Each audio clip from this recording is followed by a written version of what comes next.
Dans les rues dévastées de Mariupol, l'armée ukrainienne se prépare à une ultime bataille. L'ennemi a terminé la phase de mouvement et de regroupement de ses unités et les a déplacés vers le territoire des régions de Donetsk et de Lugansk.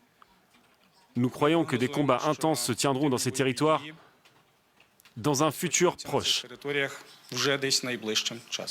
Assiégés depuis près de 50 jours par l'armée russe, les taux se resserrent sur les dernières troupes qui défendent la ville stratégique de Mariupol. Et notamment un complexe industriel de plusieurs usines, dont Azovstal, où des soldats ukrainiens sont coincés. Les séparatistes pro-russes affirment désormais contrôler entièrement la zone portuaire de la ville, alors que de nombreux civils sont toujours retranchés dans les ruines de Mariupol.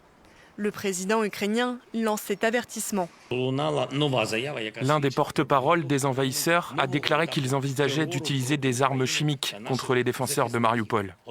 Nous prenons cela très au sérieux. En visite dans l'extrême-orient russe pour parler de la guerre en Ukraine avec son homologue et allié biélorusse, le président Poutine a qualifié de noble son offensive militaire, avant de menacer les pays occidentaux de subir les conséquences des sanctions imposées à son pays.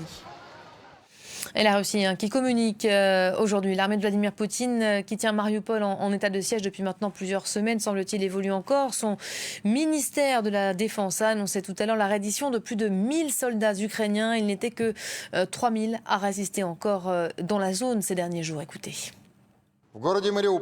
À Mariupol, dans la zone de l'usine métallurgique Ilitch, à la suite d'opérations offensives des forces armées russes et de la milice de la République de Donetsk, 1026 militaires ukrainiens de la 36e brigade marine ont volontairement déposé les armes et se sont rendus.